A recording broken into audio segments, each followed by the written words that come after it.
Hi, my name is Wendy Ann Clark, and this is my channel Transformation, where I talk about what it means to be transformed into the image of Jesus, which is what the Holy Spirit wants to do in us if we'll cooperate with Him. We're not supposed to remain the same.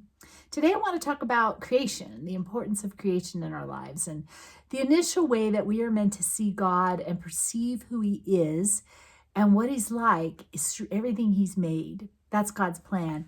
In Romans 1:19 through 20, Paul says this: they know the truth about God because He has made it obvious to them. For ever since the world was created, people have seen the earth and sky through everything God made.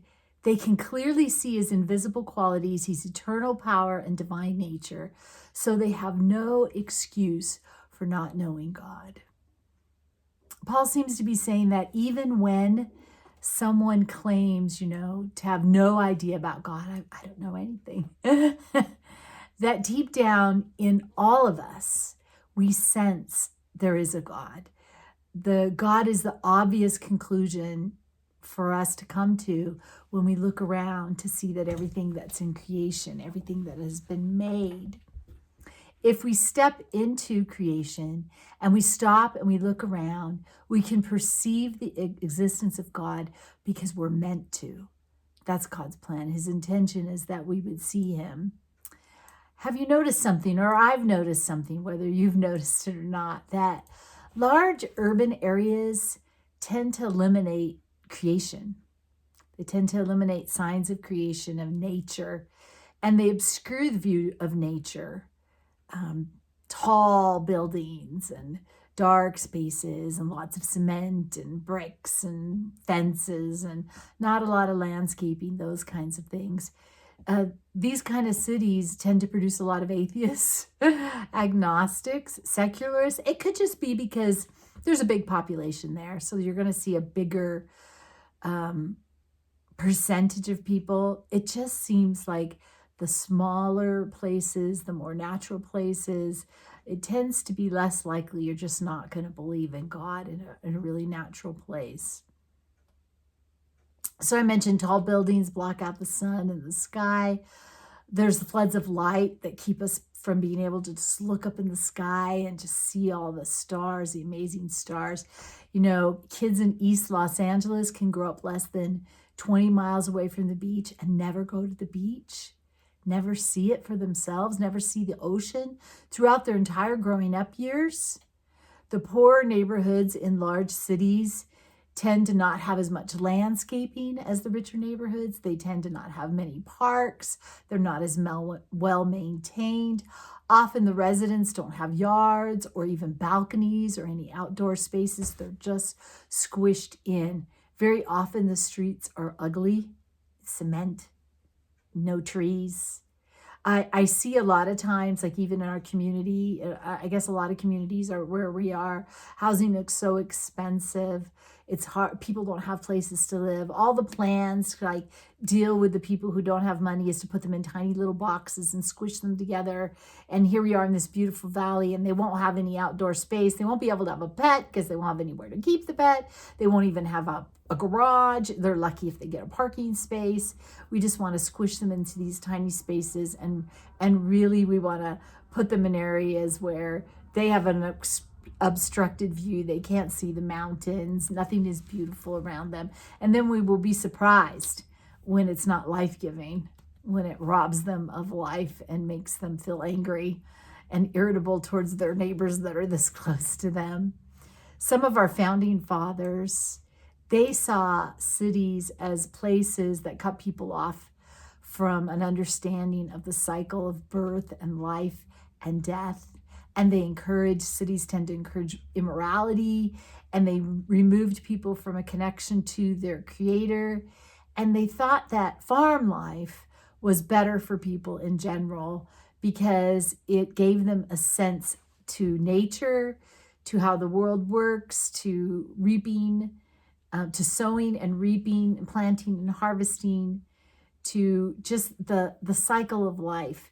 And that people were more interconnected to their neighbors, because when you live in a rural area, you have to rely on the people around you, especially in any sort of emergency situation. You need to know your neighbors. You need to know how you can help each other.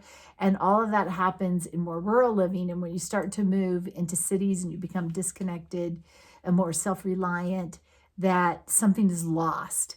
And that's what some of the founding fathers wrote about.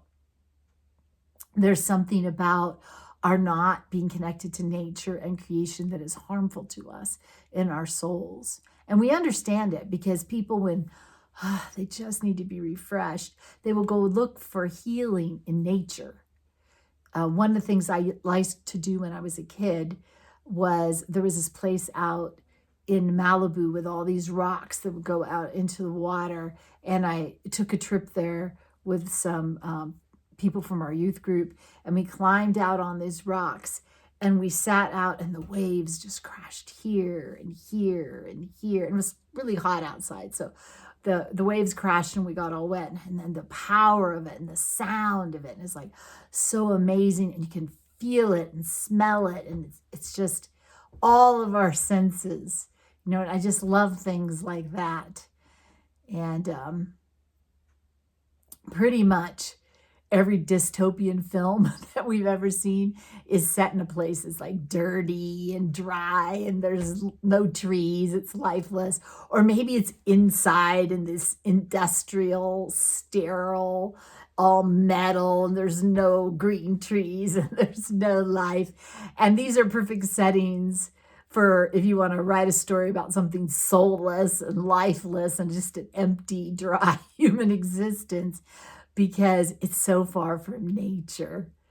In the situation where the characters are running through the woods, like they're running through nature to escape a predator, Jurassic Park is kind of this way, or a zombie movie, Walking Dead, they might be running through nature, but there's no peace and there's no comfort and there's no rest because you're in danger. So you got to run. And then you got to get inside and seek shelter in a prison or a warehouse or something awful and terrible. And there's this sense of soullessness, being robbed of what nature should give you. There's no refreshing. I do a service for ladies in the jail in my town on Sundays. And today I was there talking to the ladies. And one of the things that they often talk about or mention is that they don't ever get to go outside. It's a jail. It's a temporary situation. So the women there are transferred or released within a year. So there's no requirement by law that they get to go outside. And our jail doesn't have a way for them to go outside. But some ladies have been there for months. There's one woman, she's been there about 9 months, I think. And she's never, in all that time gotten to go outside. And what they'll do is they'll get in the rec room where there's some skylights and there's some sunlight coming in. And then they'll sit in the beam of the sunlight. So they get a sense, the skylight's way up there. So it's not like they're looking out the window. It's way up there. But the sun comes through and they can get, that feels warm. That feels like outside. Is there something about nature that's healing to us, that's calming to us, that brings peace? And I would advocate for the ladies getting to go outside and the men too. In most prisons, you get to go out for an hour every 24 hours. And I would fight or advocate for that because I think it would bring more peace and more calm and less irritability. There's something about being out in nature that's very, very good for us. Even just sitting at a picnic table in the sunshine once a day would have some healing properties. Is it possible, though, to be surrounded by nature and just overlook God? I mean, in Romans, Paul is saying, you've seen nature. When nature's around you, you see the presence of God. You see what he's like. But is it possible to just be out in nature and miss it? And I would say, yes, of course. Of course, it's possible to overlook God, especially if you don't believe there's a creator. If you don't believe there's a designer, then it's very possible, this is chance. It's very possible to overlook God. If we've already decided that there's no such thing as the supernatural, then we're not going to see God. I mean, that's it. That's how it works. If you predetermine some things already. And that seems to be the point of the theory of evolution, to attempt to explain all of nature apart from God. If there's no God, then how did this all come to be? If there's no creator, then how did this all come to be? And so, okay, we got this theory of evolution. This is how we think we explain the universe, how things came to be. And I've actually never really understood why some believers feel compelled to try to fit evolution into the biblical framework of creation, or fit the biblical creation into the theory of evolution, or make them mesh somehow.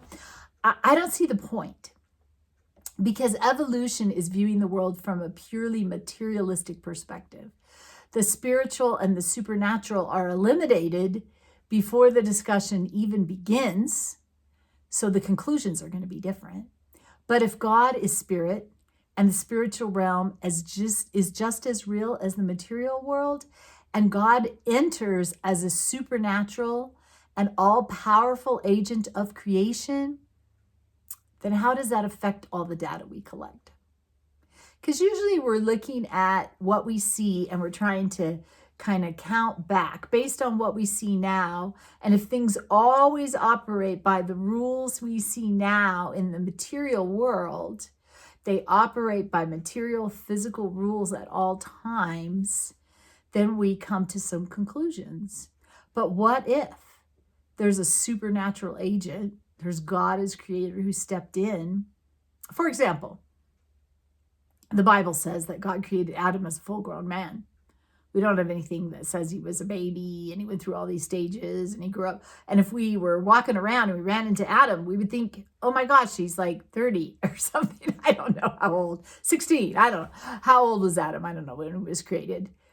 So, but we would be wrong, because he could be a day old, but he didn't look like a day old, because God did something different, because the supernatural did something to the material world. We have a story in the Old Testament where the sun doesn't go down.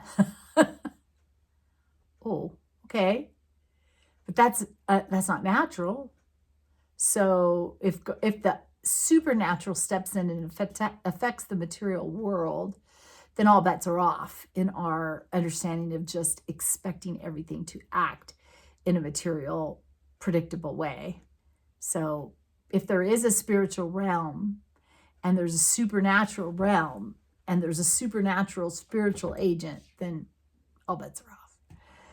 If you are certain that the only things that are real are those that can be perceived by our physical senses, then you've already eliminated the possibility of God as creator. You've already said, well, yeah, that doesn't happen. So you're going to have an awful hard time seeing him. How can, and this is something I wonder, how can anybody be certain that the physical senses are all that exist, and that all knowable things can be known through our senses, through our physical senses? Now, we always talk about our five senses, and we talk about this sixth sense, this idea that we perceive something that's not actually through our senses, and we're trying to put it in a category and still trying to make it, well, maybe it's not supernatural or whatever. How do we know that there aren't things that we can't know because they're outside of what we can't know? I don't know. Get out in nature and take a look around. And I say there's plenty of evidence for design in creation. A design, things just look designed. And evolution has a hard time adequately accounting for that, because nature doesn't look random. It doesn't look like chance. There's too many things that, wow. And evolution kind of talks about it, interconnectedness of things, sort of. But it kind of doesn't explain just like the amazing things that we see in nature, how that would come to be. So whatever arguments people have about the existence of God, it seems to me, for what Paul's saying, that the starting place for seeing God is creation. It's a gift that God's given to all of us, to look around, to look up, to pay attention, and to know God, to see who he is. And one of the lessons that we learn from nature is that we can't just do whatever we want. without consequences. There's been lots of times where scientists have thought they could correct a problem, and in correcting the problem, they created new problems and unintended consequences of things they just didn't know about. And one of those is in California. A lot of times, my husband grew up in the Clear Lake area, and they would talk about this science experiment they did on the lake, which is Clear Lake is a very large lake, but it's very shallow and warm. There's a lot of algae, and there were also, I guess, a lot of gnats. That it was a gnat problem. And so when people are trying to picnic and have a good time and they're out, barbecuing, and gnats were everywhere, and people are trying to swim and the water's kind of warm and you get all green because there's just all this algae. And then somebody got this really, amazing idea. We'll bring in all these silver sides, these little fish from Mississippi. And this was in 1967. I looked up the report to see if I could get the details right, because I'd always heard about the algae, but I'd never heard about the gnats. But they talk about the gnats were part of what they were trying to get rid of too. So in 1967, they brought in all these silver sides from Mississippi, and they introduced them into the lake, into what was a closed community environment of species and plants and insects and fish. And they didn't know the unintended consequences of bringing this other fish in and introducing it. And it just loved the algae. It loved the gnats, and it just multiplied like crazy. And then there was a certain kind of fish that loved it. I think it might have been a carp, but I'm not for sure about that. That grew and grew and grew, got really fat, and then killed off all the other fish. So like the fish that people like to fish for, the bass, and were disappearing. And then at some point they realized, we've ruined the lake in all these different ways. We think we've improved it. It did take care of the gnats, and it did reduce some of the algae. But in the end, they had to reduce the experiment because it was having too many unintended consequences that go on that were out of their control. They couldn't stop it. And even after they sort of stopped the experiment and did their best to reduce it, there were always some of those silver sides that got out. And they had to, if I'm remembering correctly, I think they had to poison the lake to get rid of them and start over and replant things. I think that was what the report was saying. But silver sides had still gotten out and gone down the streams into other lakes and bodies of water. And they just caused this ongoing problem because they're not designers. They think they are. They're not the designers. Like God was a designer, and God designed things in perfect balance to each other, in perfect ways, in perfect places. And we take things and we move them around and we cause problems. Where I was living in the Bay Area, some people, when they immigrated from other places, they brought large licorice plants with them because they were used to cooking with them and using them, and they planted them. But in our climate and everything, they grew like these incredible weeds, and they were really hard to dig out because they're just giant roots, and trying to get rid of those. They're just growing everywhere wild. And that it was probably something that really didn't need to grow where we were. But one of the lessons we can learn from nature is that there are consequences to the things that we do, and we aren't as good at controlling nature as we think we are, as we'd like to think we are. We just make mistakes. Another way that creation points to design and not accidents is seasons and climates, and how they're controlled by the rotation of the earth and its location to the sun, and very precise mathematical equations that if they shifted even the slightest bit, everything would be different. And that points to design. The cycle of sowing and reaping, the cycle of birth, death, and rebirth. These are things that point to a designer, to some intentional design that didn't just happen. There was a man that used to come into the coffee house, and we'd have conversations about all kinds of things. And one day he said, well, when I'm up on the mountain, that's my church. The mountain's my church. And I said, okay, that's fair. The Bible does say that nature reveals who God is. So we can look around and see who God is. So when you're up on the mountain and you're looking around, what do you notice about God? And he thought for a minute and he said these things. He said, I notice God is a God of order. I see order. I see symmetry and asymmetry. Things are symmetrical and some things are asymmetrical. And that's interesting to me. That's what he said. I see a lot of beauty, a lot of beauty. And we talked about, why is there beauty? If it were just random and not God, why would we ever have beautiful things? Just totally beautiful things that seem like wasted if they're not just for us to admire and enjoy. Another thing he said he saw on the mountain was variety. Like, wow, there's just so many interesting things, different shapes of plants and leaves. And he said, if I were coming up with plants, I don't know if I would have thought of all those different shapes and sizes and colors of leaves, because that's interesting.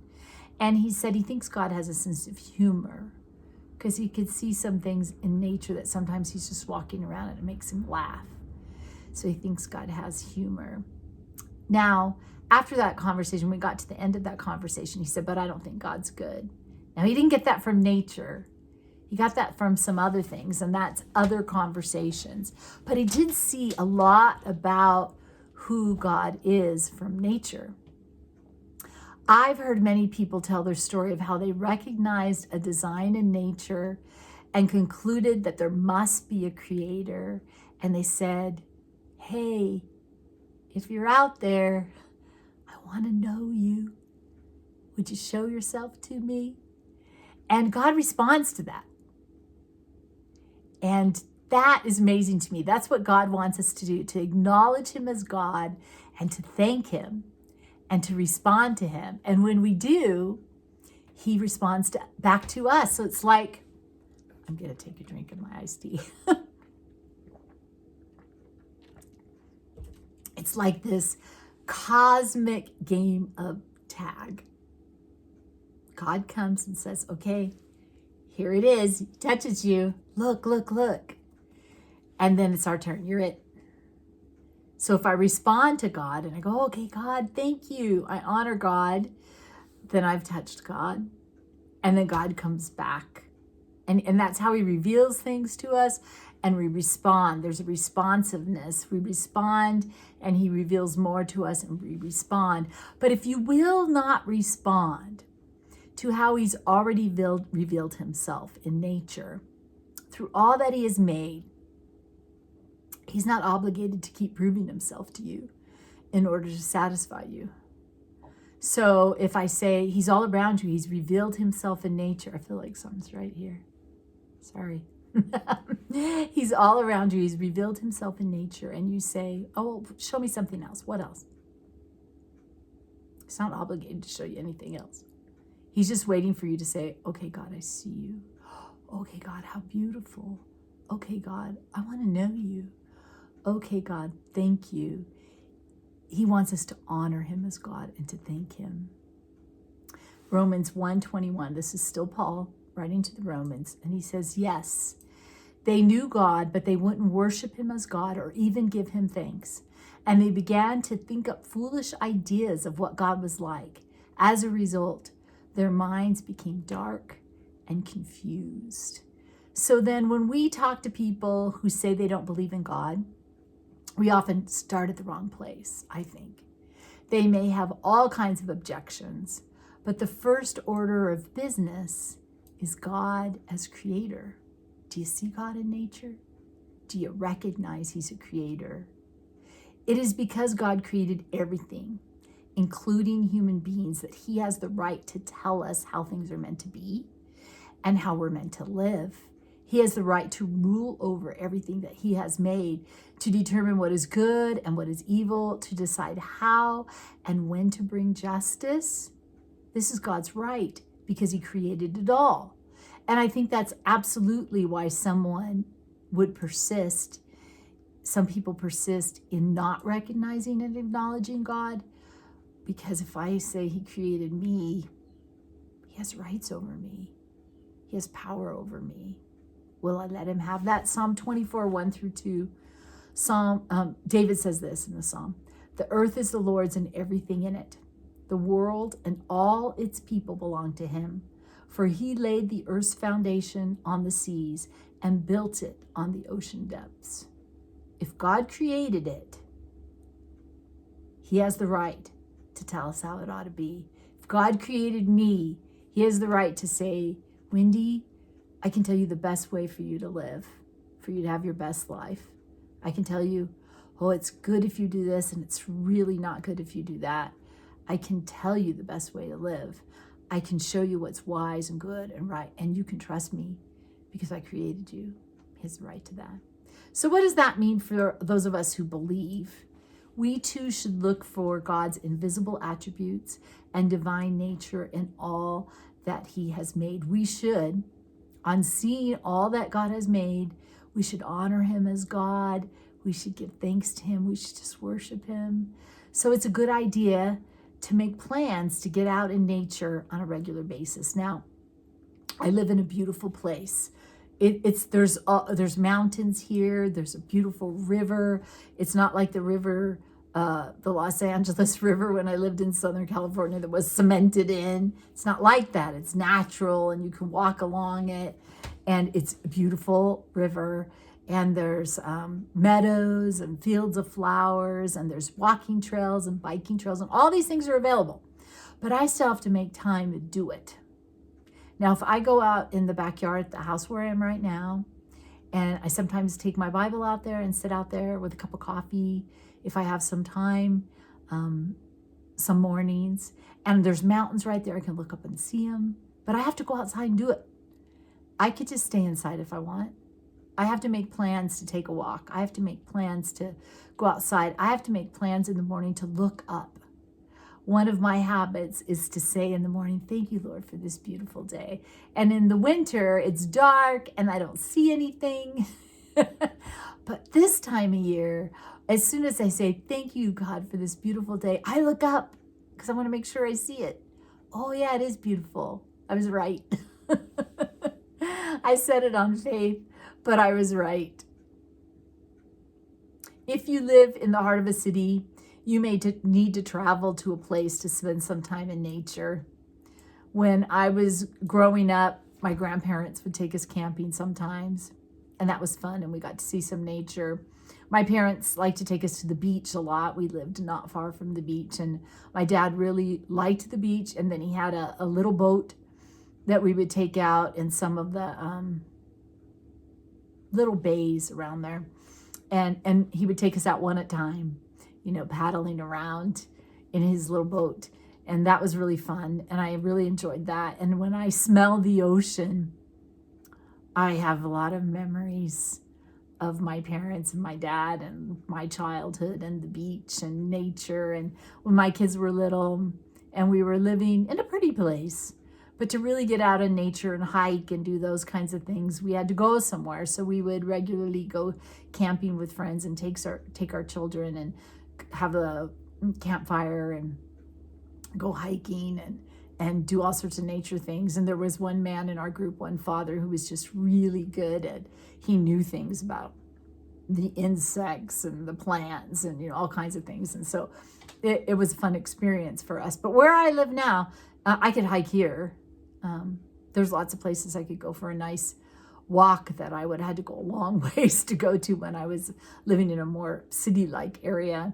So, but I still have to take the time to do it. So we have to make it a priority. Nature is just a starting place for pursuing God and coming to understand him. But it's an important place. It's an important starting place. And you should have it in your life. And I sometimes like to take a sketchbook out and sit and see if I could draw something. Because what I've noticed, I have some talent in drawing, but it's not something I've pursued a lot. That was something from when I was younger, and I pursued other things. But when I sit and take a sketchbook as part of my time with God and try to draw something, I start to notice things about nature that I otherwise wouldn't notice because I'm looking at it a different way. So then I go, why, that plant, well, that's kind of cool how that plant goes like this. And I have some of my favorite trees are ones when you go like to Carmel, Monterey area of California, and the trees like this. Everything's growing. The wind blows this way or something. It's all growing on one side, like a really asymmetrical haircut. I think that's pretty and I like it. And so I start to notice things that I otherwise wouldn't notice when I'm sitting and thinking, could I draw that? Could I represent that in some way? We should regularly sit in nature and experience it with all of our senses, because that's an amazing gift that we have. Like, what do I see? What do I hear? What do I smell? Do I feel? Is it warm? Is it cold? Do I feel the wind? You know, just amazing things to do. Psalm 19, 1-4 says, the heavens proclaim the glory of God. The skies display his craftsmanship. Day after day they continue to speak. Night after night they make him known. They speak without a sound or a word. Their voice is never heard, yet their message has gone throughout the earth, and their words to all the world. I love that. So what do you think about all of this? You can post your comments below. If you like this video, hit like. If you want to see more content like that, please hit subscribe and hit the notification button if you want to be notified when I post new content. Thank you for watching, and I'll see you next time.